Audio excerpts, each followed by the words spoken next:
지금은 어느 나팔의 때인가요? 다섯째 나팔을 앞둔 교회의 준비 이야기입니다. 우리는 지금 어떤 시대를 살고 있을까요? 세상은 점점 더 편리해지고 있습니다. 기술은 발전하고 있습니다. AI는 사람의 일을 대신하고 있습니다. 돈은 디지털화되고 있습니다. 건강 정보와 경제 정보는 하나의 시스템 안으로 묶여가고 있습니다. 사람들은 이것을 발전이라고 말합니다. 그러나 성경은 마지막 때를 단순히 발전의 시대로 말하지 않습니다. 성경은 마지막 때를 깨어 있어야 할 때라고 말씀합니다. 예수님은 말씀하셨습니다. 그러므로 깨어 있으라. 어느 날에 너희 주가 임할는지 너희가 알지 못함이니라. 마태복음 24장 42절 말씀입니다. 깨어 있다는 것은 단순히 잠을 자지 않는다는 뜻이 아닙니다. 깨어 있다는 것은 watch out, 곧 주의 깊게 살피라는 뜻입니다. 내 영혼의 상태를 살피고, 교회의 상태를 살피고, 시대의 흐름을 살피고, 무엇보다 하나님의 말씀 안에서 지금 우리가 어느 때를 지나고 있는지 분별하라는 뜻입니다. 계시록은 세상 사람들에게 먼저 주신 말씀이 아닙니다. 계시록은 7교회에게 주신 예수 그리스도의 계시입니다. 계시록 1장 11절에 이렇게 말씀합니다. 내보는 것을 책에 써서 에베소, 서머나, 버가모, 두아디라, 사대, 빌라델비아, 라오디게아 7교회에 보내라. 그러므로 계시록의 나팔은 단순히 세상에 일어날 재앙의 시간표가 아닙니다. 나팔은 먼저 교회가 들어야 할 경고입니다. 잠든 교회를 깨우는 소리입니다. 쑥물을 마시는 교회를 분별하게 하는 소리입니다. 땅에 거하는 자와 하늘에 거하는 자를 나누는 소리입니다. 신부와 증인을 준비시키는 마지막 경고의 소리입니다. 오늘 우리는 계시록 8장에 나오는 7제인 이후의 7나팔을 살펴보려고 합니다. 왜 하나님은 7나팔을 주셨을까요? 첫째 나팔부터 넷째 나팔은 무엇을 경고하고 있을까요? 그리고 지금 우리는 어느 나팔의 때를 지나고 있을까요? 오늘의 제목은 이것입니다. 지금은 어느 나팔의 때인가? 다섯째 나팔을 앞둔 교회의 준비. 1부. 7제인 이후 나팔이 시작된다. 계시록의 흐름을 먼저 보아야 합니다. 계시록 6장에서 첫째인부터 6제인까지 열립니다. 6제인이 열릴 때 큰 지진이 나고 해가 검어지고 달이 피같이 되며 하늘의 별들이 떨어집니다. 그리고 사람들은 이렇게 외칩니다. 그들의 진노의 큰 날이 이르렀으니 누가 능히 서리요. 계시록 6장 17절 말씀입니다. 그 질문 뒤에 계시록 7장이 나옵니다. 계시록 7장에는 14만 4천이 등장합니다. 하나님의 종들의 이마에 인을 치는 장면입니다. 그리고 각 나라와 족속과 백성과 방언에서 나온 흰옷 입은 큰 무리가 등장합니다. 이들은 어린 양의 피에 그 옷을 씻어 희게 한 자들입니다. 계시록 7장 14절입니다. 이는 큰 환난에서 나오는 자들인데 어린 양의 피에 그 옷을 씻어 희게 하였느니라. 그 후에 계시록 8장에서 7제인이 열립니다. 계시록 8장 1절입니다. 7제인을 떼실 때 하늘이 반시 동안쯤 고요하더니 하늘이 고요해집니다. 이 고요함은 단순한 침묵이 아닙니다. 더 깊은 심판과 경고가 시작되기 전에 엄숙한 정적입니다. 그리고 계시록 8장 2절에 이렇게 말씀합니다. 내가 봄에 하나님 앞에 7천사가 서 있어 7나팔을 받았더라. 7제인 이후에 7나팔이 주어집니다. 이것이 중요합니다. 나팔은 아무 때나 울리는 것이 아닙니다. 인봉이 열리고 하나님의 종들이 인침을 받고 흰옷 입은 우리가 준비된 후에 나팔이 울리기 시작합니다. 그러므로 7나팔은 마지막 교회를 깨우는 하나님의 경고입니다. 2부. 하나님께서 7나팔을 주신 이유. 성경에서 나팔은 여러 의미를 가집니다. 나팔은 전쟁을 알립니다. 나팔은 백성을 모읍니다. 나팔은 절기를 알립니다. 나팔은 왕의 오심을 알립니다. 나팔은 회개와 경고를 선포합니다. 민수기 10장 9절은 이렇게 말씀합니다. 또 너희 땅에서 너희가 자기를 압박하는 대적을 치러 나갈 때에는 나팔을 크게 불지니 그리하면 너희 하나님 여호와가 너희를 기억하고 너희를 너희 대적에게서 구원하리라. 또 레위기 23장 24절은 나팔절에 대해 말씀합니다. 이스라엘 자손에게 고하여 이르라 7월 곧 그달 1일로 안식일을 삼을지니 이는 나팔을 불어 기념할 날이요 성회라. 나팔은 백성을 깨우는 소리입니다. 하나님 앞에 모이게 하는 소리입니다. 잠든 자를 흔드는 소리입니다. 그러므로 계시록의 7나팔도 단순한 재앙의 신호가 아닙니다. 7나팔은 교회에게 주시는 마지막 각성의 소리입니다. 하나님은 왜 나팔을 주십니까? 교회가 잠들었기 때문입니다. 성도들이 땅을 바라보고 있기 때문입니다. 복음의 물에 쑥이 들어갔기 때문입니다. 성도들의 별빛이 어두워졌기 때문입니다. 주의 종들의 달빛이 약해졌기 때문입니다. 해 대신 예수 그리스도의 복음이 교회 안에서조차 흐려졌기 때문입니다. 그래서 하나님은 나팔을 부십니다. 깨어나라, 분별하라, 쑥물을 마시지 말라, 바닷물을 생명수로 착각하지 말라, 땅에 거하는 자가 되지 말라, 하늘에 속한 자로 서라, 기름을 준비하라, 증인과 신부로 준비되라. 이것이 7나팔을 주신 이유입니다. 3부 첫째 나팔 불이 공력을 드러낸다. 계시록 8장 7절입니다. 첫째 천사가 나팔을 부니 피 섞인 우박과 불이 나와서 땅에 쏟아짐에 땅의 3분의 1이 타버리고 수목의 3분의 1도 타버리고 각종 푸른 풀도 타버렸더라. 첫째 나팔은 땅과 수목과 푸른 풀이 불에 타는 장면입니다. 여기서 중요한 말은 타버렸다는 것입니다. 개역 한글의 표현으로 보면 사르다는 의미입니다. 사른다는 것은 불로 태워 드러내고 불로 소멸시키는 것입니다. 성경에서 불은 심판의 불이기도 하고 연단의 불이기도 합니다. 불이 오면 겉모양은 사라지고 무엇으로 지었는지가 드러납니다. 고린도전서 3장 12절과 13절은 이렇게 말씀합니다. 만일 누구든지 금이나 은이나 보석이나 나무나 풀이나 짚으로 이 터 위에 세우면 각각 공력이 나타날 터인데 그날이 공력을 밝히리니 이는 불로 나타내고 그 불이 각 사람의 공력이 어떠한 것을 시험할 것임이라. 성전을 무엇으로 짓고 있습니까? 금과 은과 보석입니까? 아니면 나무와 풀과 짚입니까? 금은 하나님의 영광과 성품을 말합니다. 은은 구속과 속전, 예수 그리스도의 보혈을 말합니다. 보석은 연단을 통과한 믿음과 말씀의 열매를 말합니다. 그러나 나무와 풀과 짚은 사람의 열심, 감정, 외형, 자기의 종교적 껍데기를 말할 수 있습니다. 첫째 나팔에서 수목의 3분의 1이 탑니다. 수목은 나무입니다. 풀보다 크고 오래 서 있습니다. 영적으로 보면 교회 안에서 어느 정도 세워진 자들입니다. 주의 종, 지도자, 사역자, 오래 믿은 성도들처럼 겉으로는 줄기와 가지가 있는 사람들입니다. 그러나 나무라고 다 생명나무는 아닙니다. 열매 없는 나무는 불에 던져집니다. 마태복음 7장 19절입니다. 아름다운 열매를 맺지 아니하는 나무마다 지켜 불에 던지우느니라. 또 각종 푸른 풀도 탑니다. 풀은 겉으로는 푸르게 보이지만 뿌리가 얕습니다.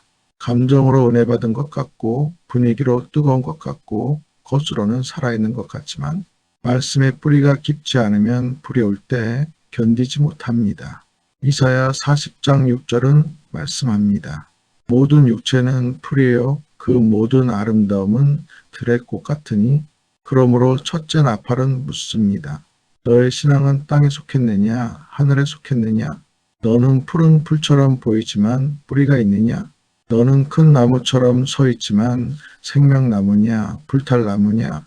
너의 성전은 금과 은과 보석으로 지어졌느냐? 아니면 나무와 풀과 짚으로 지어졌느냐? 첫째 나팔은 교회 안의 공력을 드러내는 불의 경고입니다. 4부 둘째 나팔 큰 산 같은 것이 바다에 던져진다. 계시록 8장 8절입니다. 둘째 천사가 나팔을 부니 불 붙는 큰 산과 같은 것이 바다에 던져짐에 바다의 3분의 1이 피가 되고 둘째 나팔에서는 불 붙는 큰 산과 같은 것이 바다에 던져집니다.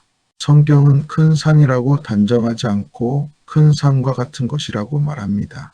산은 성경에서 나라, 권세, 체계, 왕국, 종교적 중심을 상징할 때가 있습니다. 하나님의 산도 있습니다. 시온산, 여호와의 산, 성전산이 있습니다. 그러나 세상의 산도 있습니다.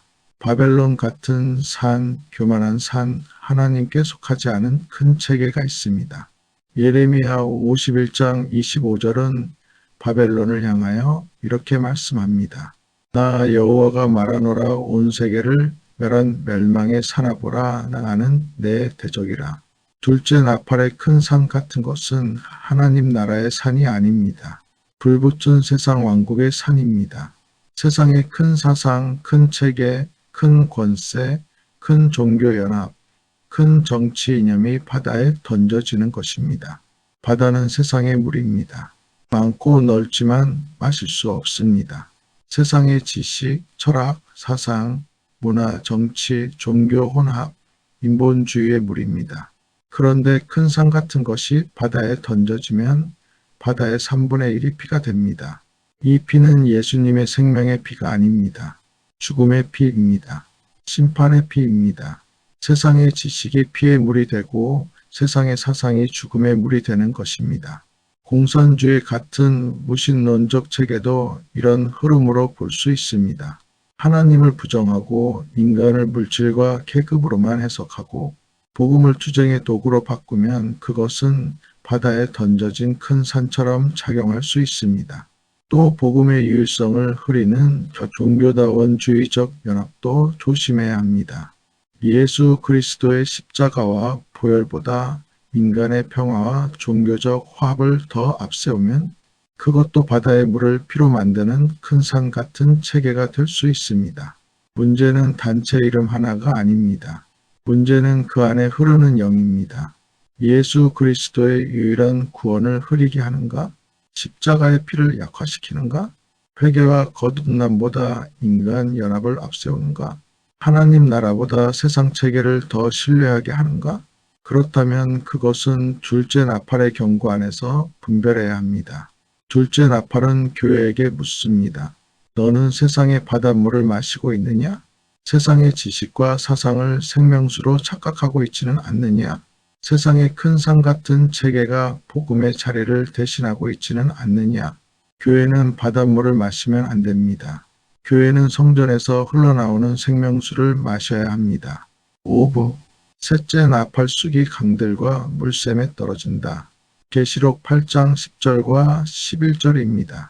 셋째 천사가 나팔을 부니 횃불같이 타는 큰 별이 하늘에서 떨어져 강들의 3분의 1과 여러 물샘에 떨어지니 이 별 이름은 쑥이라. 물들의 3분의 1이 쑥이 되매 그 물들이 쓰게 됨을 인하여 많은 사람이 죽더라.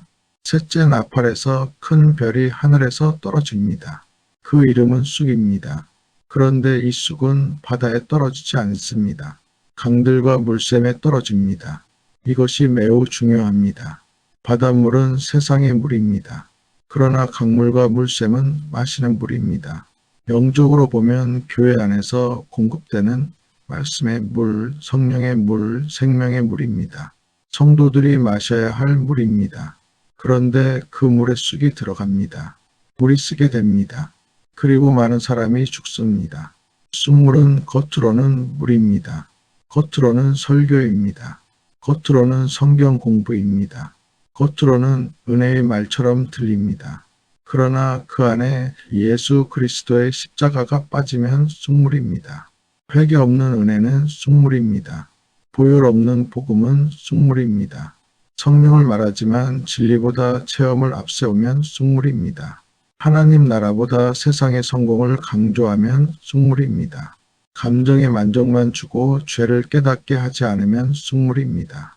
복음이 사람을 즐겁게만 하고 십자가 앞에 세우지 못하면 쑥물입니다. 예레미야 23장 15절은 거짓 선지자들에 대해 이렇게 말씀합니다. 그러므로 만군의 여호와 내가 선지자에 대하여 이같이 말하노라 보라. 내가 그들에게 쑥을 먹이며 독한 물을 마시우리니 쑥은 거짓된 가르침과 연결됩니다. 생명수처럼 보이지만 영혼을 병들게 하는 물입니다. 그러므로 셋째 나팔은 교회 안의 물을 분별하라는 경고입니다. 내가 마시는 물은 생명수입니까? 아니면 쑥물입니까? 그 말씀은 나를 예수 그리스도께로 데려갑니까? 아니면 사랑과 조직과 감정과 성공으로 데려갑니까? 참된 물은 예수님께로 인도합니다. 참된 물은 회개하게 합니다. 참된 물은 어린 양의 피를 붙들게 합니다. 참된 물은 성령의 생명으로 살립니다. 쑥물이 들어오면 다음 단계는 빛이 어두워집니다. 물이 오염되면 눈도 흐려집니다. 말씀이 오염되면 복음의 해를 밝히 보지 못하게 됩니다. 그래서 셋째 나팔 다음에 넷째 나팔이 나옵니다.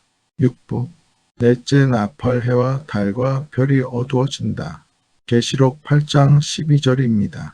넷째 천사가 나팔을 부니 해의 3분의 1과 달, 3분의 1과 별들의 3분의 1이 침을 받아 그 3분의 1이 어두워지니 낮 3분의 1은 비침이 없고 밤도 그러하더라. 넷째 나팔에서는 해와 달과 별이 어두워집니다. 해를 예수 그리스도의 복음의 빛으로 본다면 해가 어두워진다는 것은 예수님 자체가 약해진다는 뜻이 아닙니다. 예수님은 어두워지지 않습니다. 문제는 사람들이 예수 그리스도를 밝히 보지 못하게 된다는 것입니다. 복음의 중심이 흐려집니다. 십자가보다 성공이 강조됩니다. 보혈보다 심리적 위로가 강조됩니다. 회개보다 긍정이 강조됩니다. 하나님 나라보다 세상에서 잘 되는 것이 강조됩니다. 그러면 해가 가려진 것입니다. 달은 스스로 빛을 내지 못합니다. 달은 태양의 빛을 반사합니다. 영적으로 보면 달은 복음을 받은 주의 종, 말씀을 맡은 자, 교회의 지도자로 볼 수 있습니다. 주의 종은 해 대신 예수 그리스도의 빛을 반사해야 합니다. 그러나 달빛이 어두워지면 어떻게 됩니까? 설교는 있지만 그리스도의 빛이 약합니다. 말씀은 있지만 십자가가 흐립니다. 은사는 말하지만 거룩이 약합니다. 축복은 말하지만 순종이 약합니다. 사역은 있지만 어린 양을 따르는 길이 약합니다. 달은 보름달이 될 수도 있고 반달이 될 수도 있고 초승달이 될 수도 있고 금음달이 될 수도 있습니다. 주의 종도 마찬가지입니다. 어떤 종은 보름달처럼 그리스도를 충만히 비춥니다. 어떤 종은 반달처럼 절반만 비춥니다. 어떤 종은 초승달처럼 아주 작은 빛만 비춥니다. 어떤 종은 금음달처럼 거의 빛을 잃어갑니다. 별은 성도들로 볼 수 있습니다. 다니엘 12장 3절은 말씀합니다. 많은 사람을 옳은 대로 돌아오게 한 자는 별과 같이 영원토록 비치리라. 성도는 어두운 세상 속에서 별처럼 빛나야 합니다. 그러나 별이 어두워진다는 것은 성도들의 증거가 약해지는 것입니다. 세상과 구별되지 않는 성도, 말씀보다 여론을 따르는 성도, 성령보다 감정을 따르는 성도, 진리보다 분위기를 따르는 성도, 십자가보다 편안함을 따르는 성도, 이런 시대가 별빛이 어두워지는 시대입니다. 넷째 나팔은 묻습니다. 복음의 해가 밝히 드러나고 있습니까? 주의 종들은 달처럼 그리스도의 빛을 반사하고 있습니까? 성도들은 별처럼 세상 속에서 빛나고 있습니까? 아니면 해와 달과 별의 빛이 감해지는 시대를 살고 있습니까? 7부 다섯째 나팔부터는 화의 시대다. 넷째 나팔이 끝난 후에 계시록 8장 13절이 나옵니다. 내가 또 보고 들으니 공중에 날아가는 독수리가 큰 소리로 이르되 땅에 거하는 자들에게 화가 있으리로다. 이 외에도 새 천사의 불나팔 소리를 인함이로다. 여기서부터 분위기가 바뀝니다. 첫째부터 넷째 나팔도 두려운 경고입니다. 그러나 다섯째 나팔부터는 화입니다. 다섯째 나팔은 첫째 화입니다. 여섯째 나팔은 둘째 화입니다. 일곱째 나팔은 셋째 화와 연결됩니다. 계시록 9장 1절과 2절입니다.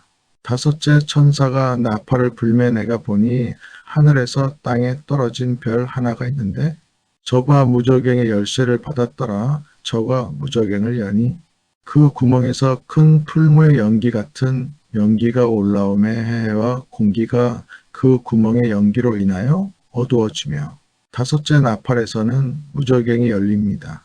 연기가 올라옵니다. 해와 공기가 어두워집니다. 황충 같은 세력이 나와 사람들을 괴롭게 합니다. 이것은 단순한 자연재난보다 깊은 영적 미혹과 고통의 시대를 보여줍니다. 무저갱의 권세가 열리고 사람들의 생각과 영혼과 사회 전체를 어둡게 만드는 시대입니다. 그러므로 다섯째 나팔은 이전과 다른 단계입니다. 첫째부터 넷째 나팔의 교회와 세상 안에서 공력, 사상, 말씀, 빛이 흔들리는 경고라면 다섯째 나팔부터는 무저갱의 권세가 본격적으로 역사하는 화해 시대입니다. 그래서 지금 교회는 다섯째 나팔을 앞두고 준비해야 합니다. 8부. 지금은 어느 나팔의 때인가? 그렇다면 지금 우리는 어느 나팔의 때에 살고 있습니까? 우리는 날짜를 단정하려고 해서는 안 됩니다. 예수님은 말씀하셨습니다. 그러나 그날과 그때는 아무도 모르나니 마태복음 24장 36절 말씀입니다. 그러므로 우리는 오늘이 정확히 몇째 나팔이다라고 날짜를 못 받기보다 지금 나타나는 영적 현상을 분별해야 합니다. 현상으로 보면 우리는 첫째부터 넷째 나팔의 영적 흐름을 강하게 보고 있습니다. 첫째 나팔의 불처럼 교회 안의 공력이 드러나고 있습니다. 땅에 속한 신앙, 성공주의 신앙, 감정신앙, 기복신앙이 불의 시험 앞에 서고 있습니다. 둘째 나팔처럼 세상의 큰 산 같은 체계들이 바다에 던져지고 있습니다. 정치 이념, 무신론적 사상, 종교다원주의, 인본주의적 세계 질서가 세상의 물을 피해 물로 만들고 있습니다. 셋째 나팔처럼 교회 안에 강물과 물샘의 쑥이 들어가고 있습니다. 설교는 많지만 회개가 약하고 은혜라는 말은 많지만 십자가가 약하고 성령을 말하지만 진리보다 체험이 앞서고 복음이라는 이름은 있지만 세상 성공과 감정 만족이 섞여 있습니다. 넷째 나팔처럼 해와 달과 별의 빛이 감해지고 있습니다. 예수 그리스도의 복음이 흐려지고 주의 종들의 달빛이 약해지고 성도들의 별빛이 세상 속에서 희미해지고 있습니다. 그러므로 지금의 현 시점은 이렇게 정리할 수 있습니다. 우리는 첫째부터 넷째 나팔의 영적 현상 속에 있으며 다섯째 나팔의 활을 앞두고 깨어 준비해야 할 시점에 있습니다. 지금은 잠잘 때가 아닙니다. 지금은 기름을 준비할 때입니다. 지금은 순물을 분별할 때입니다. 지금은 바닷물을 마시지 말아야 할 때입니다. 지금은 금과 은과 보석으로 성전을 지을 때입니다. 지금은 하늘에 거하는 자로 서야 할 때입니다. 9부. 땅에 거하는 자와 하늘에 거하는 자 계시록은 사람을 크게 두 부류로 나눕니다. 땅에 거하는 자와 하늘에 거하는 자입니다. 계시록 8장 13절에서도 이렇게 말합니다. 땅에 거하는 자들에게 화가 있으리로다. 땅에 거하는 자는 단순히 지구에 사는 사람이 아닙니다. 땅에 거하는 자는 땅의 가치관에 묶인 사람입니다. 땅의 성공, 돈, 건강, 안전, 매매, 세상의 인정, 세상의 체계를 생명처럼 붙드는 사람입니다. 기복신앙은 땅에 거하는 신앙이 될 수 있습니다. 하나님을 믿는다고 하지만 목적은 땅의 복입니다. 예수님이 목적이 아니라 성공이 목적입니다. 십자가가 목적이 아니라 형통이 목적입니다. 하나님 나라가 목적이 아니라 세상에서 잘 되는 것이 목적입니다. 그러나 마지막 때 신앙은 땅을 바라보고 성공하자는 신앙이 아닙니다. 마지막 때 신앙은 하늘에 속한 자로 서는 신앙입니다. 골로새서 3장 2절은 말씀합니다. 위의 것을 생각하고 땅의 것을 생각지 말라. 하늘에 거하는 자는 육체는 땅에 살아도 소속은 하늘에 있습니다. 그 사람은 어린 양의 피를 붙듭니다. 말씀의 증거를 붙듭니다. 성령의 기름을 준비합니다. 신부의 흰옷을 준비합니다. 짐승의 체계가 주는 매매의 안전보다 어린 양을 따르는 길을 선택합니다. 계시록 12장 11절은 말씀합니다. 또 여러 형제가 어린 양의 피와 자기의 증거하는 말을 인하여 저를 이겼으니 그들은 죽기까지 자기 생명을 아끼지 아니하였도다. 이것이 하늘에 거하는 자의 모습입니다. 10부 등불과 기름을 준비하라. 마지막 때 교회가 준비해야 할 것은 등불과 기름입니다. 마태복음 25장의 열 처녀 비유를 보아야 합니다. 미련한 처녀와 슬기로운 처녀 모두 등불은 있었습니다. 모두 신랑을 기다렸습니다. 모두 신부의 모습을 가지고 있었습니다. 그러나 차이는 기름이었습니다. 마태복음 25장 3절과 4절입니다. 미련한 자들은 등을 가지되 기름을 가지지 아니하고 슬기 있는 자들은 그릇에 기름을 담아 등과 함께 가져갔더니 등불은 교회의 외형일 수 있습니다. 직분일 수 있습니다. 사역일 수 있습니다. 교회 생활일 수 있습니다. 성경 지식일 수 있습니다. 그러나 기름이 없으면 등불은 꺼집니다. 기름은 무엇입니까? 기름은 말씀 안에서 예수 그리스도를 깨닫게 하는 성령의 생명입니다. 기름은 모세와 선지자의 글 속에서 흘러나오는 금기름입니다. 스가랴 4장에는 두 감람나무와 등잔대가 나옵니다.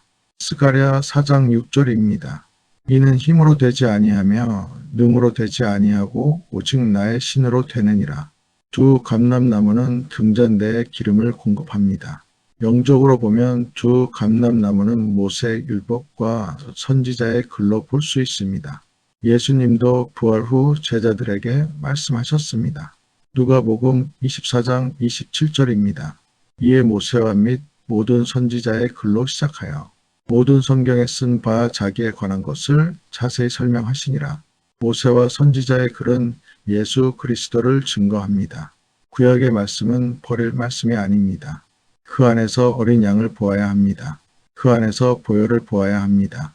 그 안에서 십자가를 보아야 합니다. 그 안에서 하나님 나라를 보아야 합니다. 그때 그 말씀이 기름이 됩니다. 그 기름이 일곱 교회의 등불을 밝힙니다. 11부 모세와 엘리야 그리고 마지막 증인 변화산에서 예수님이 영광 중에 변형되셨을 때 모세와 엘리야가 함께 나타났습니다. 마태복음 17장 3절입니다. 그때 모세와 엘리야가 예수로 더불어 말씀하는 것이 저희에게 보이거늘 모세는 율법을 대표합니다. 엘리야는 선지자를 대표합니다. 율법과 선지자가 예수 그리스도 안에서 만나는 것입니다. 베드로는 초막셋을 짓겠다고 했습니다. 하나는 주를 위하여, 하나는 모세를 위하여, 하나는 엘리야를 위하여. 그러나 하나님은 말씀하셨습니다. 이는 내 사랑하는 아들이요 내 기뻐하는 자니 너희는 저의 말을 들으라.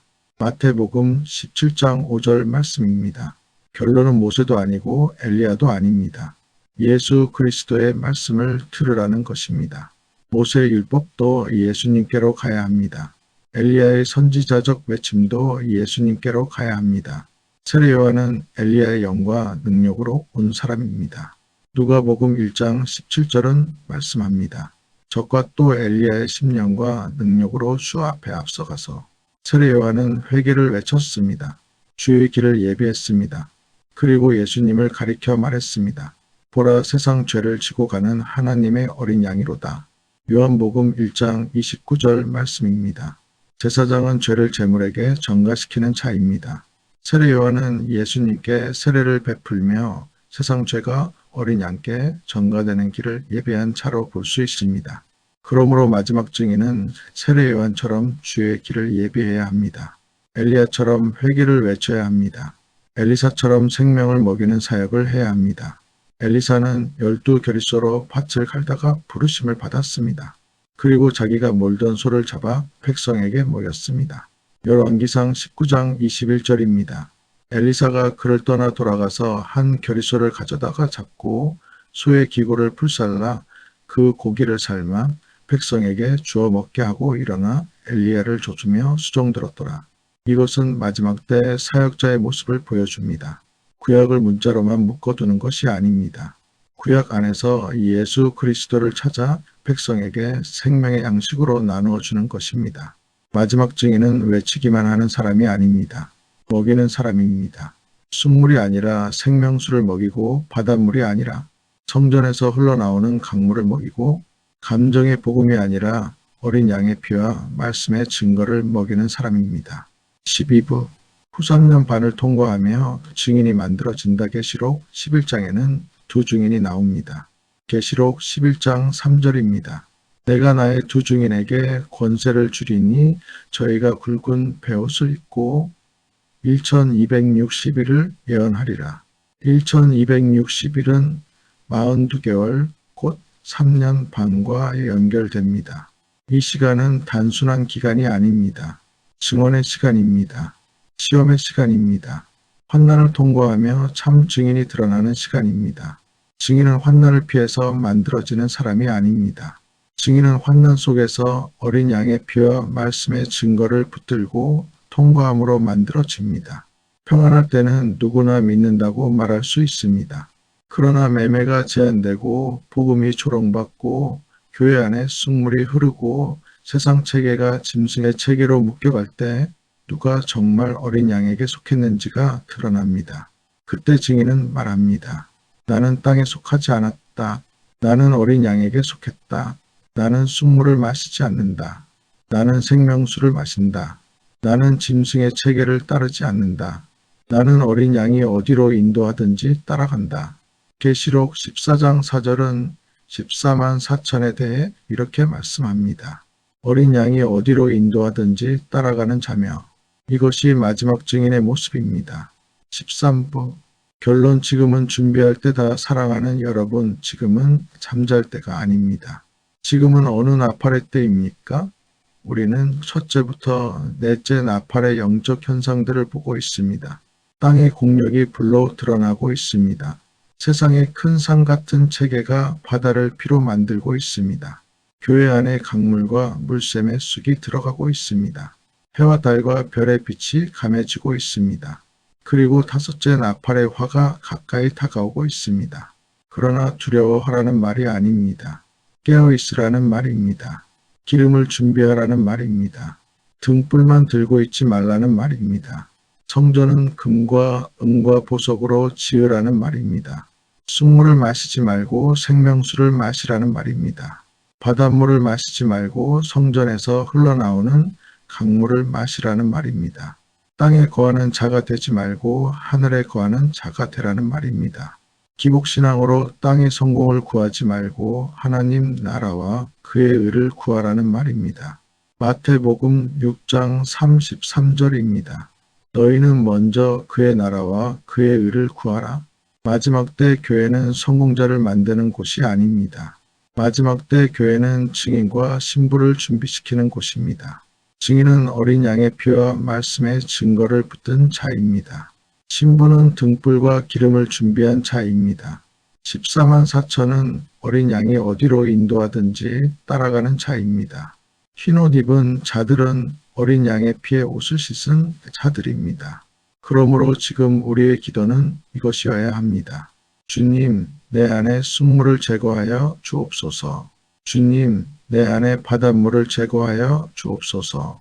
주님, 땅에 속한 성공의 욕망을 태워 주옵소서. 주님, 금과 은과 보석으로 성전을 짓게 하옵소서. 주님, 모세와 선지자의 글 속에서 예수 그리스도를 보게 하옵소서. 주님, 두 감람나무의 금기름으로 내 등불을 밝히게 하옵소서. 주님, 다섯째 나팔의 활을 앞둔 이 시대의 증인과 신부로 준비되게 하옵소서. 오늘의 핵심은 이것입니다. 일곱 나팔은 재앙의 시간표가 아니라 마지막 교회를 깨우는 하나님의 경고입니다. 지금 우리는 첫째부터 넷째 나팔의 영적 현상 속에서 다섯째 나팔의 활을 앞두고 있습니다. 그러므로 성도는 등불과 기름을 준비해야 합니다. 그리고 어린 양의 피와 말씀의 증거를 붙든 증인과 신부로 서야 합니다. 주님은 오늘도 말씀하십니다. 깨어있으라, 기름을 준비하라, 어린 양을 따르라, 하늘에 속한 자로 서라. 아멘.